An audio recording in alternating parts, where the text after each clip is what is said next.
दोस्तों, बॉलीवुड के हीमेन कही जाने वाली धर्मेंद्र एंड बॉलीवुड की ड्रीम गर्ल्स कही जाने वाली हेमा मालिनी की शादी को करीब 43 ईयर्स गुजर चुके हैं, यानी 43 साल हो चुके हैं। जी हाँ, उनको इस शादी से 2 बेटियां भी हुई, जिनके नाम ईशा देओल और आहना देओल है।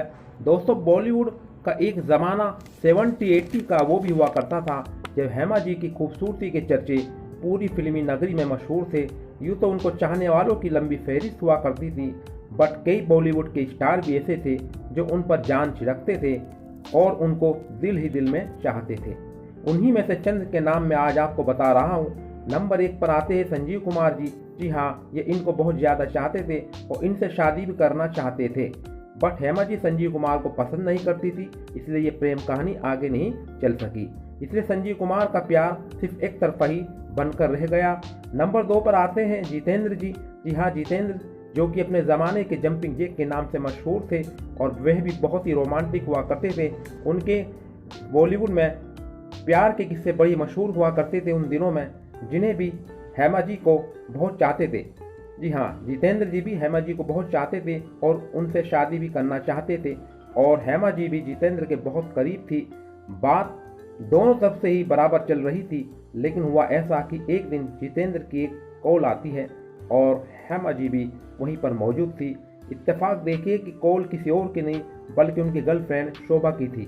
अब जब जितेंद्र की चोरी पकड़ी गई तब हेमा जी ने उनसे भी दूरियां बना ली और उसी दौरान धर्म जी भी हेमा जी के बहुत करीब आने लगे थे, जो कि इन दोनों की जोड़ी बनकर बॉलीवुड में एक से बढ़कर एक मूवी आ रही थी। उसी दौरान एक दिन हेमा जी ने अपने दिल की बात धर्म जी से खुलकर बता दी और धर्म जी उनकी ये बात सुनकर दिल ही दिल में बहुत खुश हुए। अब सवाल ये था कि धर्म जी पहले से ही शादीशुदा थे और 4 बच्चों के बाप भी थे, जिसमें सन्नी पाजी और बॉबी पाजी भी और उनकी 2 सिस्टर भी थी, और वे अपनी बीवी प्रकाश कौर को बहुत ज़्यादा प्यार भी करते थे, साथ में बच्चों से भी।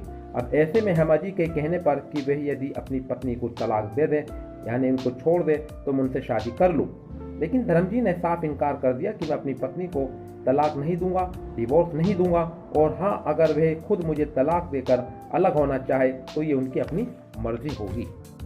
अब प्रकाश कौर भी उनको छोड़ना नहीं चाहती थी। उन्होंने ये कहा धर्म जी से कि अगर आपको शादी करनी ही है हेमा से तो कर लीजिए, मुझे कोई ऑब्जेक्शन, कोई इतराज़ नहीं है, बट मैं आपको तलाक नहीं दूंगी।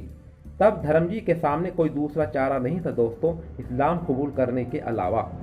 जी हाँ, ऐसे में उनके कई मुस्लिम दोस्तों ने उन्हें यही सलाह दी, यही एडवाइस दी कि यदि धर्म जी इस्लाम कबूल कर ले, इस्लाम एक्सेप्ट कर ले, मुसलमान बन जाए, तो वह बिना पहली पत्नी को छोड़े हुए दूसरी शादी कर सकते हैं, क्योंकि इस्लाम के अलावा किसी दूसरे धर्म में ये परमिशन नहीं है कि एक साथ 2 या 2 से ज़्यादा शादियाँ कर सके। जी हाँ, तब इस्लाम में एक साथ जब 4 बीवियाँ रख सकते हैं, बशर्ते कि आप उन चारों के साथ जस्टिफाई कर सके, इंसाफ कर सके, चारों को बराबर उनका हक दे सके। ये सब जानकारी मिलते ही धर्म जी ने फौरन इस्लाम कबूल कर लिया और धर्म जी से दिलावर खान बनकर रह गए। इस तरह से धर्म जी की और हेमा जी की शादी हो सकी और एक दूसरे के हमेशा हमेशा के लिए हो गई, क्योंकि इस्लाम कबूल करने के बाद उनकी सारी टेंशन ख़त्म हो गई थी। वैसे भी दोस्तों, अक्सर लोग प्यार में मजहब की दीवार गिरा ही देते हैं। दोस्तों, कैसी लगी आज की वीडियो? अगर अच्छी लगी हो तो लाइक और शेयर करना ना भूलना और चैनल को सब्सक्राइब भी करना। मिलते हैं किसी और दिन नए टॉपिक के साथ, तब तक के लिए अपना ख्याल रखना। ओके।